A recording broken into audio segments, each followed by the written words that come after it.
Who will win the Premier League in this video? I'm going to run through every single fixture that all three sides, Liverpool, Arsenal and Man City, have and calculate who will win the Premier League. I've already typed it out and the result is absolutely ridiculous. Straight into it with Liverpool's fixtures. Now, the next one, of course, is Liverpool versus Man City. I'll be covering that game on the weekend, so make sure you subscribe for content around what is surely one of the biggest games between Klopp and Guardiola ever.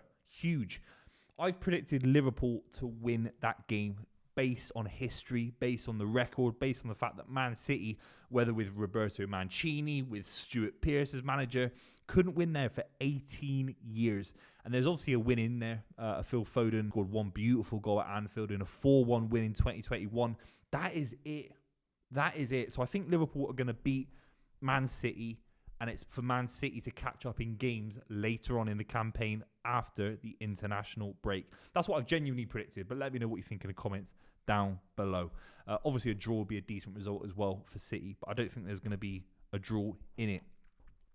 Then you move on to Brighton at home for Liverpool. I think that'll be a standard win. I think Liverpool's form at Anfield has been absolutely incredible. And don't forget, as we get past the international break, the likes of Mohamed Salah is going to come back to full fitness. Maybe even Trent Alexander-Arnold, Diogo Jota and Alisson look like they're out fully now for the remainder of the season, which are huge blows. Because I think if both of those are fit, I think it's even more consequential for the Premier League title race. Two of the best players in the league this season, no question. Sheffield United, get them relegated. Get them relegated. Don't even need to talk about that. Man United away is obviously tricky as well. I think that's just another win for Liverpool. I think their mentality is so much stronger. And United at home this season have been so poor. I think the only credit you can ever give United this season is that they're a decent counter-attacking side. At Old Trafford, they can't do that. I think they shy away from the fans a little bit. I think they feel a little bit of pressure. They cower to the pressure of the Man United fans, and it's a little bit embarrassing. I think Liverpool will show Man United who the real side are in the Northwest. Crystal Palace is obviously a tricky game. They've definitely had an upturn in form. Not all the results have been positive since the new managers come in to replace Roy Hodgson, but they look a lot better, look a lot sharper, and they look like they got fresh ideas. This Liverpool side will still beat them. I'm actually predicting a huge win, a win run for Liverpool. I think they're going to win 4 or 5 in a row.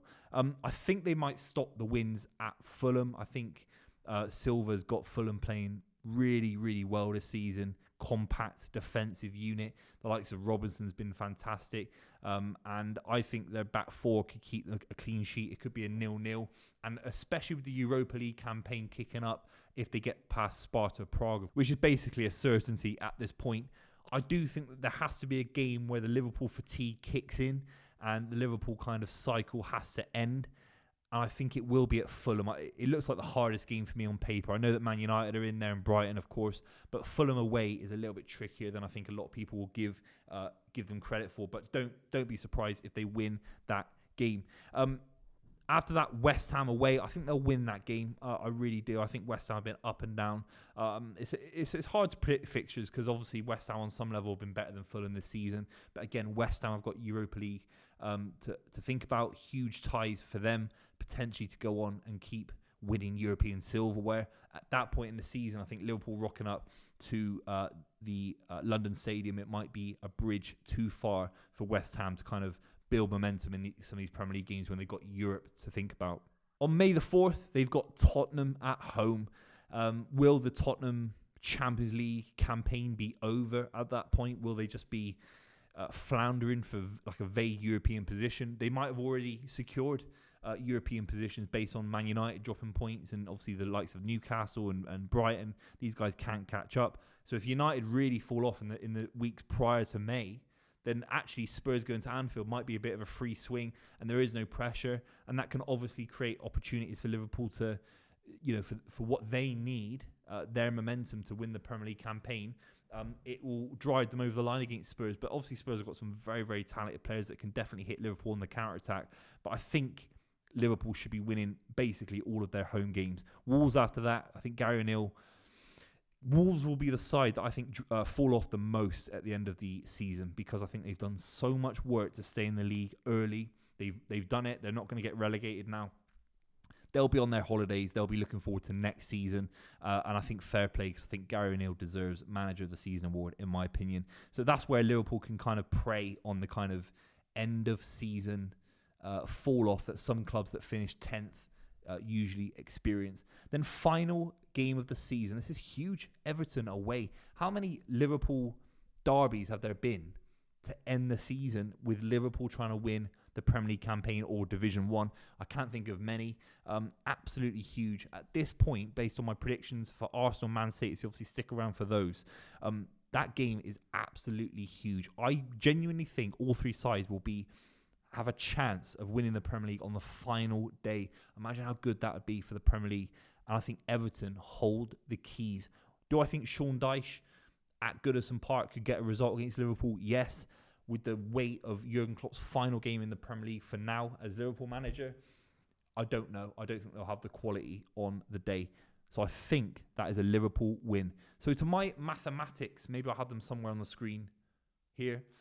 I think Liverpool will get 87 points, which is a very, very good record based on where they were last season.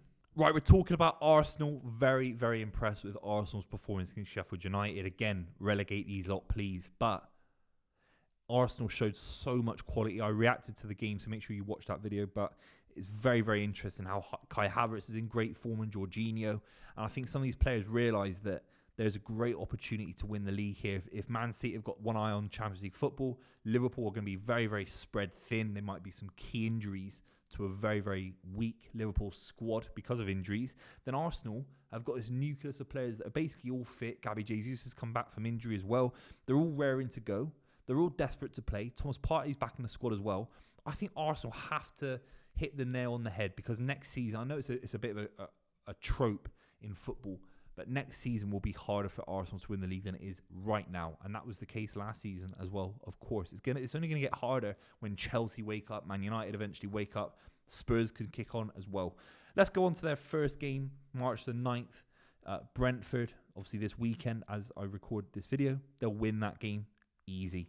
Arsenal away, I think, will be a bit of a teaser for my Man City predictions, but I think Arsenal will lose to Man City at the Etihad. I think their record there is so poor. I think their record against Guardiola is shocking. Of course, a deflected goal gave them a 1-0 deserved win at the Emirates at the start of the season. But really, do you think Arsenal are going to go out there and really beat Man City? I might be completely wrong. I don't think it's going to be the case at all. Luton Town at home. I think Luton are showing so much quality at Kenilworth Road against Big Six opposition. But then none of those performances are turning into wins. And then away from home, they're not bad away from home, Luton Town. They're really not put up a good performance against Newcastle a few weeks ago and a few other performances. They'll get smashed at the Emirates the way they're going. I'm sorry. Arsenal are going. No disrespect to Luton Town. Brighton away, I think Arsenal will win that game as well. I actually think Arsenal will basically win every single game from now until the end of the season except the Man City game. And maybe I'm biased, but you're going to have to let me know in the comments down below, except for one game. I'll allude to that in a minute. I think they'll beat Aston Villa. The Conference League for Aston Villa could be a massive distraction, and at home you'd back Arsenal all day long. Wolves away, tricky. I think they've been unbelievable at Molineux. Unbelievable Wolves. And I'm a huge fan of Gary O'Neill, as I said earlier. But away from home, this Arsenal side are really resolute. They're scoring so many goals. No Premier League side has scored this many goals in 3 consecutive away days in Premier League history. They are absolutely electric. I think what Arteta's done is basically unlocked an aspect to the Arsenal attacking trio and sort of gave them freedom, gave them creative expression. Maybe because he's tightened up the back line. Maybe because David Raya is now the first choice and there's guarantee kind of position there that they know who's playing behind them. And I think this Martinelli, Saka, Havertz front three, as much as I never thought I'd say it on this channel, is free flowing, is got loads of movement, mobility. They're probably the quickest front three in Europe. And they got an unbelievable back line behind them. Someone like Ben White, if you're Saka and you know that Ben White's behind you every single game operating at high level, it's going to make you far more risk adverse because you want to go forward and create opportunities because you know you're not going to concede. Ultimately, the attacking output for a side can sometimes be benefited by good defensive form. And this Arsenal defensive unit is one of the best in Europe, no question about it. So, They will beat Wolves. They will beat Tottenham. I know it's a huge performance for Arsenal to go to the new White Hart Lane and try and do something, but I've just got a feeling that this Arsenal side are a little bit different. Bournemouth at home, of course, will win that game. Man United away is tricky, historically speaking, but the way this Man United side play at home, I think it will be a straightforward win for Arsenal. Everton at home, again, another straightforward performance, but Sean Dyche has put spanner in the works before in these kind of games. Now, Chelsea at home, I had to throw in a wild card. I don't see Arsenal drawing many games because I think they're so much better than everyone else. But if they don't click, I can see the drop-off being very emotional, very volatile, very quick. And I can see a world where Chelsea on the final day, with all the quality they've got, being on the beach for Chelsea is different for other sides, because being on the beach for Chelsea, they still have £100 million players kicking about that want to prove to whoever the manager is next season, even if it is Pochettino, that we can kick on for Champions League next season. Sometimes the wounded animal in the Premier League in the final few weeks are the big sides that have underperformed all season, and they want to go and prove themselves ahead of pre-season, ahead of maybe putting themselves in the shop window, ahead of playing for Gareth Southgate at the Euros, let's say. So actually Chelsea in the final few weeks, whoever they play, could be a major force, and they could end up winning 5 in a row, Chelsea, because there's no pressure anymore, which is obviously a sad state of affairs when we're talking about Chelsea competing for the major honours. They now can't really do that, of course. And I think that there's going to be a big opportunity for Chelsea to take points off their rivals. And Chelsea fans will be absolutely gassed about that. Chelsea fans will be desperate for Chelsea to have some impact in the Premier League title race and strip Arsenal's chances of winning the Premier League. Right, we're on to Man City. If you've made it this far, make sure you subscribe to the channel. Would really appreciate it. Obviously, Liverpool away, as I've said, I think it's going to be a loss. It's just history. City on our day can beat anyone at all points for the last 5 years. That's how lucky we are as City fans to say that. At Anfield, it's honestly just a completely different narrative. Even in the Centurion season, a 100-point season, we lost at Anfield twice. 100-point season, you can't lose many games in that season, get 100 points. It's ridiculous. And Liverpool were one of those sides. They were absolutely incredible. They ripped us a new one. Arsenal at home, as I've skimmed over, will be a win for City at home, in my opinion. But let me know in the comments down below if you agree or not. I think Aston Villa at home will cause issues for Man City. Unai Emery away from home can be compact. I know I've criticised Aston Villa in this video a little bit for their focus and maybe how they'll apply themselves in the Conference League. But I think there's going to be a big result there somewhere. They're in the top 4, top 5 race for a reason, because they're beating sides around them. They absolutely smashed Man City at the Villa ground earlier in the season. So if you kind of spread that form against Man City, the way they did it, the way they hit City on the counter-attack, at some point, I can't sit here and say City are going to win every single game. I can't. I think there'll be a draw somewhere in there for Man City. I'm a bit worried about Crystal Palace away. City have got a lot of good results against Palace in the last few years, but every now and then there is a draw. There was a couple of years when Liverpool and City were fighting for the Premier League title race. I think it was a 0-0. I remember being there when Ederson saved a penalty as well. Quite a rare thing for Ederson at Selhurst Park. So it can be a tough place to go. I actually think City will drop points there as well. So I think it'll be a draw for Manchester City against Crystal Palace away. Luton Town at home, that is a formality, with all due respect to Rob Edwards.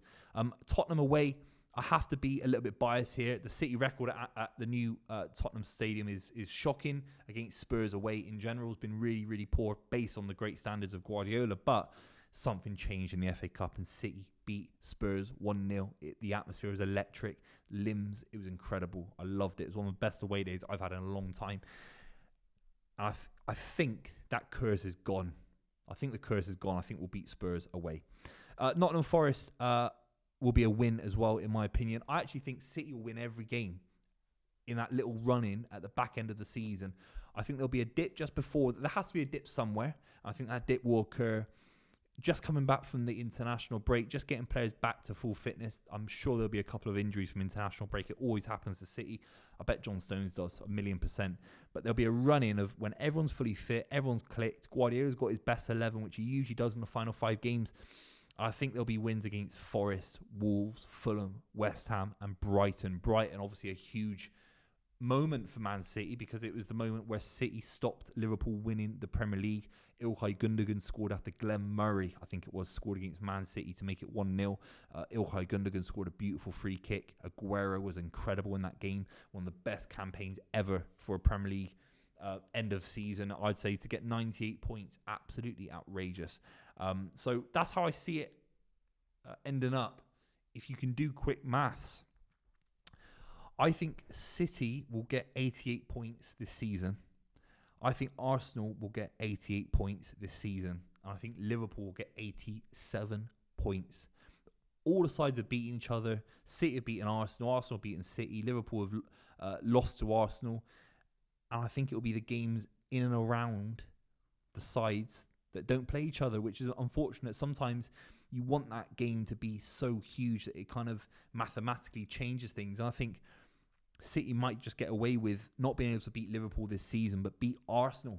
I think it'll be 1 point between the three sides, and it will be goal difference between Man City and Arsenal. But you have to let me know who will be the better side in terms of goal difference, and if you even agree, let me know in the comments down below. And I'll see you very, very soon.